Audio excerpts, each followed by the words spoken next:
Estamos de volta para o segundo bloco do programa Síntese, com os destaques das sessões plenárias dos dias 4 e 5 de novembro de 2009 e que teve como grande destaque o inquérito 2280. Um processo que começou a ser julgado na manhã da quarta-feira, dia 4, e se estendeu por todo o dia e ainda na apresentação do voto do ministro Joaquim Barbosa, além do relatório das sustentações orais, é claro, na quarta-feira, todo este período para que houvesse a colocação, primeiramente, sobre como teria se dado o esquema denominado como mensalão mineiro e também a forma como teria sido montado isso de acordo com a acusação do Ministério Público. Em síntese, o ministro relator Joaquim Barbosa considerou no voto, para efeito do seu respectivo convencimento sobre o caso, os depoimentos de ex-diretores das estatais mineiras Copasa, Companhia de Saneamento de Minas Gerais, a Comig, Companhia Mineradora de Minas Gerais e o BENGE, o Banco do Estado de Minas Gerais, para sustentar a existência de indícios de participação direta do então governador Eduardo Azeredo nos crimes de peculato e lavagem de dinheiro, abordados no primeiro bloco do programa. Ainda consta do voto a referência a depoimentos de pessoas envolvidas com os eventos Enduro Internacional da Independência, Iron Biker e o Campeonato Mundial de Motocross, para os quais as duas primeiras estatais mineiras que citamos acima contribuíram para cada uma com R$1,5 milhão e o banco com R$500 mil.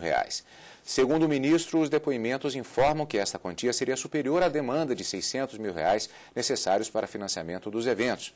O dinheiro restante teria sido desviado para a campanha de Eduardo Azeredo. E por aí segue.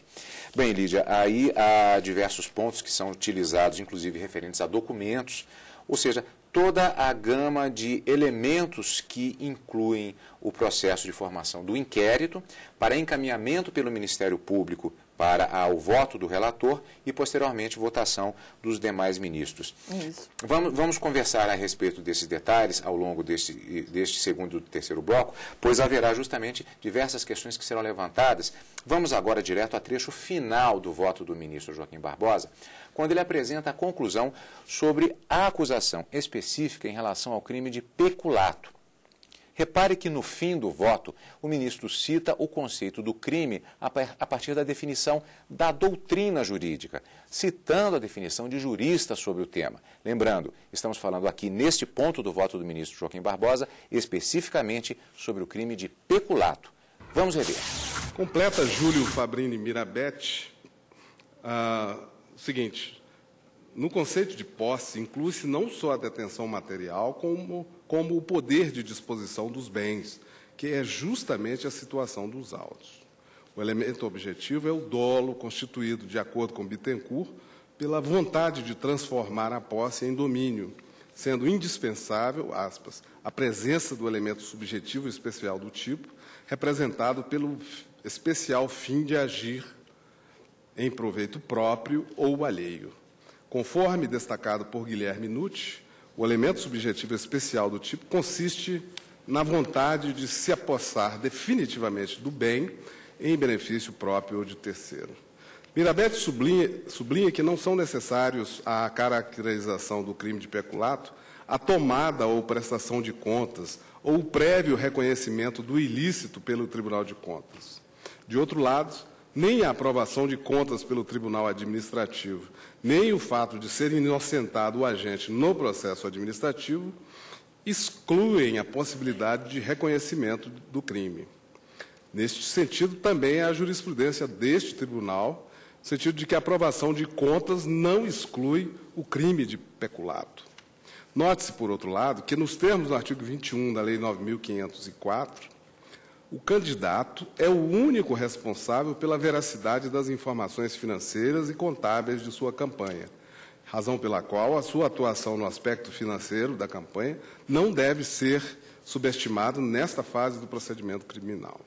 Como já visto, há indícios robustos da participação do acusado nas ações configuradoras dos crimes de peculato, tal como minuciosamente descrito pelo Procurador-Geral. Assim, eu considero que a denúncia obedece aos requisitos legais impostos pelo Código de Processo Penal para dar início à ação penal, razão pela qual eu recebo a denúncia relativamente às imputações de peculato em detrimento da Copasa, da Comig e do Benge, contra o acusado Eduardo Azeredo. Como vai? Lembrando, esse trecho do voto foi especificamente em relação a uma das acusações do crime de peculato. Quer dizer, isso, como o próprio nome do programa já indica, não é, Lídia? É uma síntese. O ministro fez uma longa exposição, os votos, inclusive, dos ministros, de acordo com a complexidade da causa, quem nos acompanha já sabe disso, são normalmente votos longos, que têm de esmiuçar detalhadamente os pontos relativos ao processo, e ainda se trata do encaminhamento para se decidir se haverá ação penal. Houve, pelo menos, 6 questionamentos básicos que foram levantados pelo próprio ministro, no sentido de exercer o seu poder de convencimento para saber se aceitaria ou não a denúncia. Isso mesmo, até porque quando ele faz a narração dos fatos, ele se baseia naquilo que o Ministério Público trouxe e nas provas já constantes do inquérito que está analisando essa possibilidade de prática desse crime. Então, o ministro Joaquim Barbosa, um dos pontos mais importantes no sentido de que ele tem lá a narrativa de que o investigado ele teria enviado ofícios a essas estatais para que essas estatais patrocinassem determinados eventos esportivos. E quando, na verdade, não haveria, então, a utilização total do dinheiro do patrocínio nos eventos. E o restante, supostamente, teria sido investido na sua campanha eleitoral. O que acontece aí daí surge o crime de peculato, que seria, então, você apropriar-se de um dinheiro público que teria que ser utilizado para patrocinar os eventos esportivos em proveito próprio para ter algum tipo de vantagem. Então, você se aproveita, por ser funcionário público, de um dinheiro que não é particular, é um dinheiro que vem dos cofres públicos. Daí o fato dele ter feito tantos questionamentos, um deles foi, por exemplo, o fato de que os eventos eles não gastariam tanto dinheiro, ou seja, haveria necessidade de apenas R$600 mil para patrocinar, onde estaria o restante desse dinheiro. Então, todos esses questionamentos que o ministro Joaquim Barbosa fez foi justamente no sentido de, como você mesmo falou, criar esse convencimento de que supostamente há indícios, de autoria e materialidade e que supostamente os crimes foram realmente cometidos. Daí, por isso, ele faz esse questionamento todo. Vale lembrar que trata-se de um julgamento da aceitação da denúncia e que houve, inclusive fazendo parte do processo, os argumentos apresentados pela defesa, que nega, inclusive, rebate os próprios indícios de materialidade, de ligação que seriam, do ponto de vista do Ministério Público que faz a acusação, a comprovação de que teria havido essa ligação e em relação à montagem desse esquema de desvio de dinheiro público, ou no caso, como já vimos, aceita a denúncia pelo relator, ainda não votado pelo plenário, em relação ao crime de peculato. A sessão foi interrompida no final da tarde para continuação no dia seguinte, na quinta-feira, dia 5 de novembro. Desta vez, com relação à acusação apresentada pelo Ministério Público em relação ao outro crime, o crime de lavagem de dinheiro. Senhores ministros, examino a seguir o tópico relativo à imputação do crime de lavagem de dinheiro. No que diz respeito ao crime de lavagem de dinheiro, o Procurador-Geral da República destacou que os mecanismos supostamente utilizados pelo acusado Eduardo Azeredo foram viabilizados por empréstimos tomados por Marcos Valério, Cristiano Paz e Ramon Rolebar, junto ao Banco Rural, mecanismos de lavagem de dinheiro.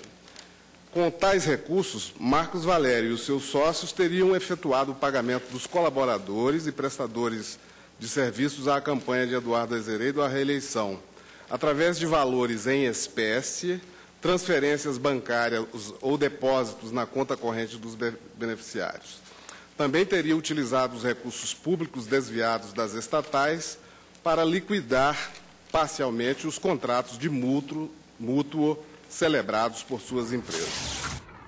Ao longo da exposição do voto, o ministro faz referência a provas anexadas aos autos do processo, como documentos, recibos, depoimentos prestados por testemunhas e envolvidos, bem como já dissemos, inclusive, os argumentos da acusação e da defesa. Inclui-se também resumos, quadros que demonstram como seriam os supostos esquemas de lavagem de dinheiro apresentados pelo Ministério Público na acusação. Vamos rever mais um trecho. Nos depoimentos que prestaram à Polícia Federal, Marcos Valério, Ramon, Cristiano Paz e Cláudio Mourão admitiram a obtenção de 2 empréstimos para financiamento da campanha de Eduardo Azeredo em 1998, não explicando, contudo, os motivos pelos quais estes empréstimos foram tomados em nome da SMPIB Comunicação e da DNA Propaganda, nem a razão pela qual foram investidos na campanha do acusado. Com efeito, tais aportes financeiros à campanha não encontram, aparentemente, qualquer justificativa plausível. O Procurador-Geral esclareceu o seguinte, aspas, os denunciados admitem a existência de 2 empréstimos obtidos pelo grupo Marcos Valério para financiar a campanha. O primeiro foi obtido em 28 de julho de 1998, momento crucial da campanha para as eleições de outubro, e tem as seguintes características. Segue, no meu voto, um resumo do quadro, no qual se vê que, em 28 de julho de 98, Clésio Andrade, Marcos Valério, Ramon e Cristiano tomaram o empréstimo em nome da SMPIB junto ao Banco Rural, no valor de 2,3 milhões de reais. Estamos acompanhando, portanto, o momento em que o ministro Joaquim Barbosa fazia mais uma exposição no encaminhamento do voto do inquérito 2280. Vale lembrar que na sessão da quarta-feira o ministro Joaquim Barbosa aceitou a denúncia no que se refere ao crime de peculato. Neste destaque de hoje, que é o início do julgamento do inquérito 2280, estamos vendo justamente essas acusações que foram apresentadas em relação ao chamado mensalão mineiro. Nessa sessão da quinta-feira, na exposição do voto do ministro relator, na continuação dessa exposição, o ministro vai caminhar para as conclusões finais. Lembrando que ele está falando agora sobre o crime de lavagem de dinheiro, como veremos neste trecho da sessão plenária, repetindo, da quinta-feira, dia 5 de novembro. Em resumo, senhores ministros, todos os depoimentos acima de prestadores de serviços para a campanha de reeleição de Eduardo Azeredo apresentam a mesma característica. Todos eles foram remunerados através das empresas de Marcos Valério e seus sócios, pelos serviços prestados à campanha. Todos eles afirmaram que desconheciam, à época dos fatos, a circunstância de que quem os pagava pela prestação de serviços à campanha, ao invés de ser o comitê, era Marcos Valério, pessoa desconhecida de todos eles. Ninguém conhecia Marcos Valério.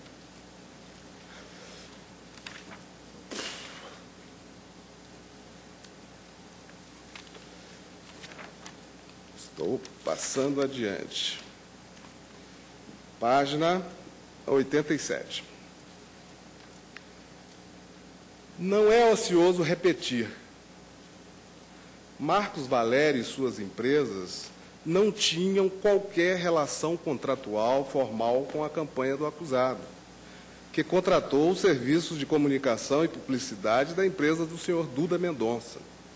Sua intensa atuação nos bastidores da campanha só é explicável quando examinada à luz do papel por ele desempenhado na viabilização do desvio e transferência de recursos das estatais mineiras para a campanha e subsequente engenharia financeira, consistente em mesclar recursos públicos com empréstimos bancários fictícios que, ao fim e ao cabo, viriam a ser minimamente saudados, como já demonstrado aqui. Assim, no que diz respeito aos elementos configuradores do dolo, considero haver indícios sérios, reveladores da prática do crime de lavagem de dinheiro por parte do acusado Eduardo Azeredo, que se utilizou à larga da expertise do notório Marcos Valério e seus associados. Esses indícios não foram afastados quer pelo depoimento prestado pelo acusado na fase inquisitorial, quer por sua defesa escrita juntada a estes autos após o oferecimento da denúncia. Por outro lado, os indícios de autoria e materialidade relativos ao crime de lavagem de dinheiro são bastante consistentes, como ficou exaustivamente demonstrado ao longo deste voto. Como vimos, portanto, o ministro Joaquim Barbosa também aceitando a denúncia no que se refere ao crime de lavagem de dinheiro. Lembrando que se trata da aceitação da denúncia e ainda do voto do ministro relator.